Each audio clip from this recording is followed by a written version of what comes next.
पहाड़ियों के बीच बसे एक छोटे से गांव में गौतम बुद्ध का एक बहुत बड़ा आश्रम था। एक बार गौतम बुद्ध अपने आश्रम में अपने सभी शिष्यों को शिक्षा दे रहे थे कि दुनिया की सबसे ताकतवर हमारी जबान है और दुनिया के सबसे खतरनाक हथियार हमारे शब्द हैं, जो बिना किसी का खून बहाए लोगों को अंदर ही अंदर मार सकते हैं। हमारे ही शब्द हमारी ताकत हो सकते हैं, लेकिन हमारे लिए सबसे बड़ी कमजोरी भी हो सकते हैं। अगर हमें नहीं पता कि कब, कहां और क्या और कितना बोलना है, यदि हम सही समय पर सही इरादे के साथ सही शब्दों का प्रयोग करते हैं तो ये हमें एक सफल व्यक्ति बनाता है। लेकिन अगर हम सही समय पर सही इरादे से सही शब्दों का इस्तेमाल नहीं करते तो ये हमारे जीवन को नर्क से बदतर बना सकता है। तो दोस्तों, आज की वीडियो के माध्यम से मैं आपको बताने वाला हूं कि चुप रहकर कैसे हम अपने जीवन को बेहतर बना सकते हैं।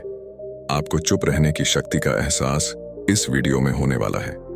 तो चलिए शुरू करते हैं इस वीडियो को। चीन में एक बहुत ही प्रसिद्ध बौद्ध भिक्षुक रहा करते थे। उनका नाम रिसाई था। रिसाई अकेले रहते थे। गांव शहर के शोर शराबे से दूर जंगल में वो रहते थे और वह बड़े ही ध्यानी और प्रभु भक्त व्यक्ति थे, इसलिए वह पूरे चीन में बहुत अधिक प्रसिद्ध थे। एक दिन एक राजकुमार रिसाई पास आया और बोला, हे प्रिय भिक्षु, मैं हमेशा थका हुआ, निराश और परेशान महसूस करता हूँ। मेरा मन बहुत अशांत रहता है। हालांकि मेरे पास सब कुछ है, दौलत, शोहरत, सुख सुविधाएं जो हर व्यक्ति चाहता है या पाने की इच्छा करता है, लेकिन फिर भी मेरे अंदर इतनी अशांति और चिंता क्यों है? आनंद ने उसकी बात बहुत ही ध्यानपूर्वक सुनी और कुछ सोचने के बाद कहा, तुम इस प्रश्न का उत्तर जानते हो, बस तुमने कभी इस प्रश्न को हल करने की कोशिश नहीं की।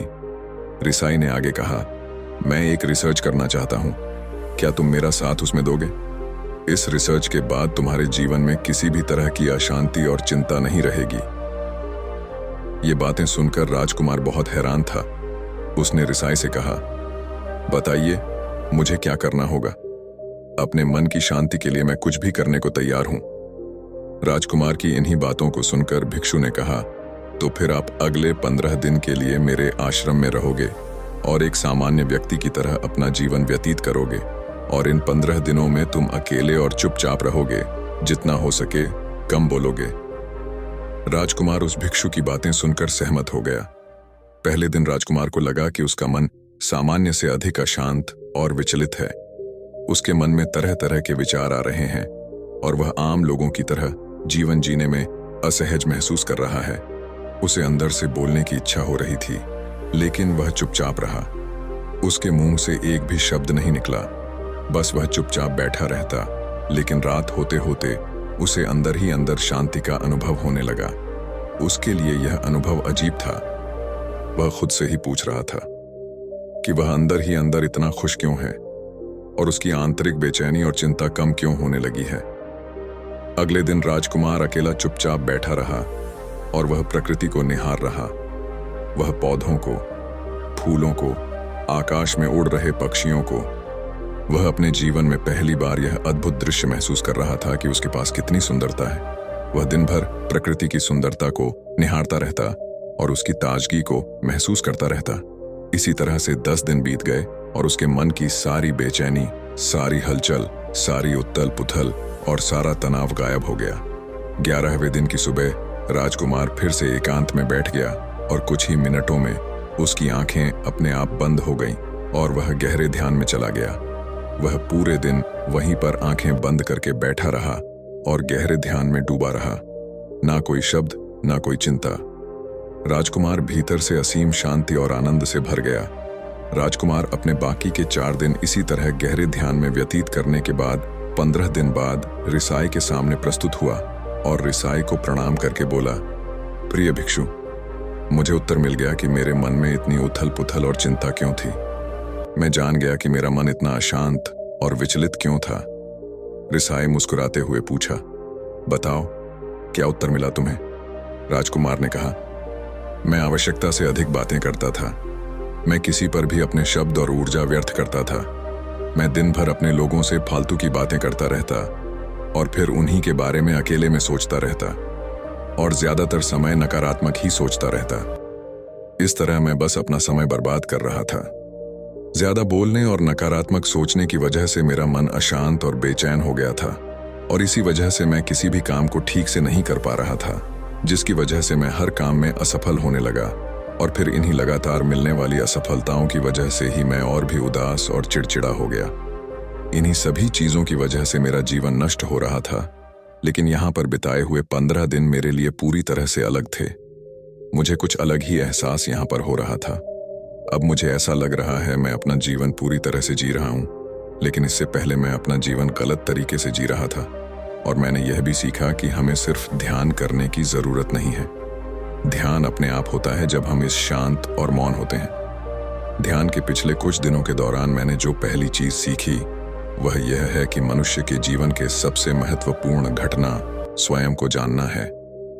ये सुनकर रिसाई ने कहा, सिर्फ तुम ही नहीं, दुनिया में इतने सारे लोग भी जरूरत से ज्यादा बोलते हैं।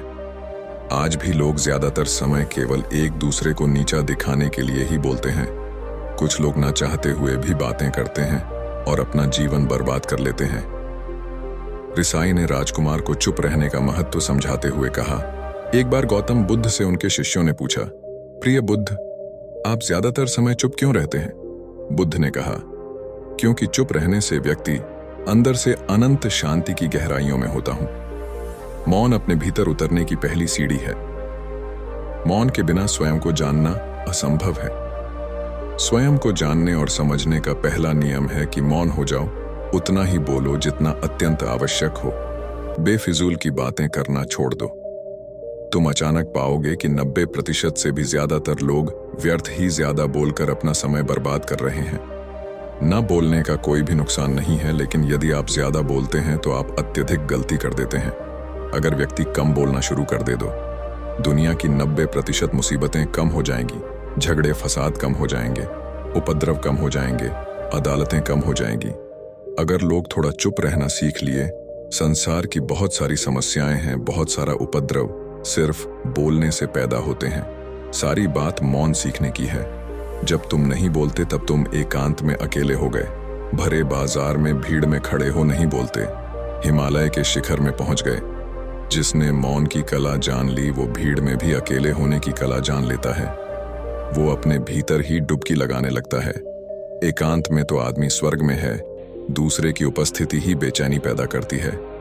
पहले तुम्हें चुप रहने की शक्ति को धारण करना होगा, इससे तुम अधिकतर ऊर्जा को बचा लोगे और फिर इस स्थिति में पहुंच जाओगे कि तुम कम बोलने लगोगे। अगर तुम किसी के यहाँ पर जा रहे हो और परेशान हो जाओ तो ऐसे में उचित है कि आंखें बंद कर लो और अपने में खो जाओ। वहां से आपको ताजगी महसूस होगी, क्योंकि तुम्हारे अंदर ही जीवन का वो स्रोत छिपा हुआ है, वह किसी दूसरे में नहीं है। इसके बाद राजकुमार उस रिसाई से पूछते हैं, आखिर कौन हमें अपने अंदर तक लेकर जाएगा? ये बातें सुनकर रिसाई बुद्ध कहते हैं, तुम्हें स्वयं ही अपने अंदर उतरना होगा और वहीं से परम राज्य जीवन का आनंद ले पाओगे। आनंद का यहीं से जन्म हुआ है, यहीं से तुम मौत में डूब जाओगे। यही तुम्हारा सूरज उदय होगा और यहीं से अस्त होगा।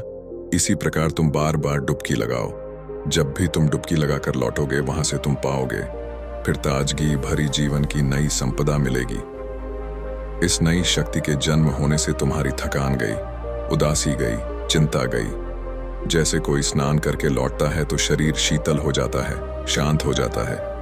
ऐसे ही जब कोई भीतर से साफ होकर वापस आता है, मौन में स्नान करके लौटता है, तो समस्त अस्तित्व, समस्त व्यक्तित्व शांत और मौन हो जाता है, आनंदित हो जाता है।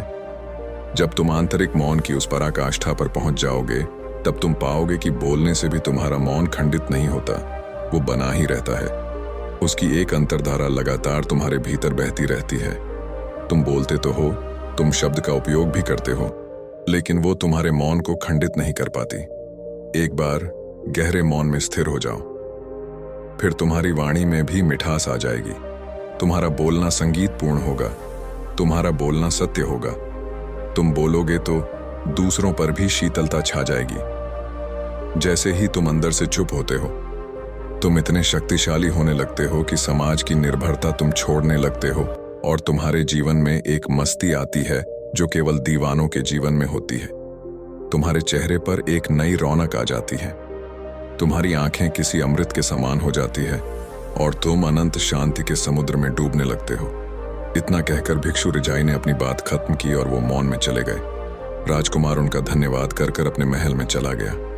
दोस्तों, आपने भी अनुभव किया होगा कि बहुत ज्यादा बात करने से दिमाग अशांत हो जाता है, जिससे हम अपने दिमाग पर नियंत्रण खो देते हैं और साथ ही अपना ध्यान भी खो देते हैं। जो लोग बहुत ज्यादा बोलते हैं उनके पास किसी एक काम पर ध्यान केंद्रित करने की काबिलियत नहीं होती। वो अपने किसी भी लक्ष्य पर पूरी तरह से केंद्रित नहीं कर पाते। अगर हमारा दिमाग एक जगह केंद्रित नहीं है तो हम जीवन की सच्चाई नहीं समझ पाते और ना ही मनचाही सफलता कभी हासिल कर पाएंगे। दोस्तों, उम्मीद करता हूं आपको इस वीडियो से एक अच्छी सीख मिली होगी। ये वीडियो आपको कैसी लगी हमें कमेंट बॉक्स में कमेंट करके जरूर बताएं और साथ ही इस वीडियो को अपने दोस्तों के साथ जरूर शेयर करें ताकि उन्हें भी इस वीडियो से कुछ सीखने को मिल सके। धन्यवाद।